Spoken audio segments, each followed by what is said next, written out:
টানা বৃষ্টিপাতে পানি বাড়তে শুরু করেছে পার্বত্য জেলা খাগড়াছড়ির নিম্নাঞ্চলে। দেখা দিয়েছে পাহাড় ধসের ঘটনাও। বিস্তারিত জানিয়েছেন সহকর্মী মোহাম্মদ জাফর সবুজ। দেখুন, খাগড়াছড়িতে টানা 4 দিন ধরে যে বৃষ্টিপাত দেখা দিয়েছে, এই বৃষ্টিপাতের কারণে আসলে ধীরে ধীরে খাগড়াছড়ির যে নির্মাঞ্চলগুলো রয়েছে, নির্মাঞ্চলগুলোতে আসলে পানি বাড়তে দেখা দিয়েছে। এখনো পর্যন্ত আসলে খুব বেশি পরিমাণে পানি কোথাও দেখা যায় না, তবে যে পরিমাণে বৃষ্টি আসলে চলমান রয়েছে, এভাবে যদি চলতে থাকে তাহলে খাগড়াছড়িতে আবারও বন্যার সম্ভাবনা রয়েছে। এদিকে যে 4 দিন ধরে যে বৃষ্টি রয়েছে, এই বৃষ্টির কারণে আসলে দেখুন খাগড়াছড়ির বিভিন্ন পাহাড় ধসের যে ঘটনা দেখা দিয়েছে। আমি এখন দাঁড়িয়ে আছি খাগড়াছড়ি সদরের সবুজবাগ এলাকায়। এই এলাকায় আসলে এসে দেখা গেছে যে একটি বড় পাহাড় ধসে একটি পরিবারের আসলে ঘরের উপর দিয়ে পড়েছে এবং এই পরিবারটি আসলে খুবই ক্ষতিগ্রস্ত হয়েছে এবং তাদের যে ঘরের মালামাল, এই মালামাল বের করার মতো কোনো অবস্থা তাদের নেই।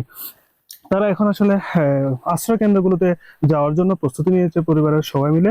খাগড়াছড়িতে জেলা প্রশাসন এই পর্যন্ত আসলে 135টি আশ্রয় কেন্দ্র ঘোষণা করেছে। তারা আসলে বারবার বিভিন্ন পাহাড়ি যে জায়গাগুলো আছে, বড় বড় পাহাড় রয়েছে, পাহাড় ধসের সম্ভাবনা রয়েছে, ওই জায়গাগুলোতে আসলে মাইকিং করেছে। কিন্তু এরপরে আসলে মানুষ তাদের ঘর বাড়ি ছেড়ে আশ্রয় কেন্দ্রে যেতে চান না।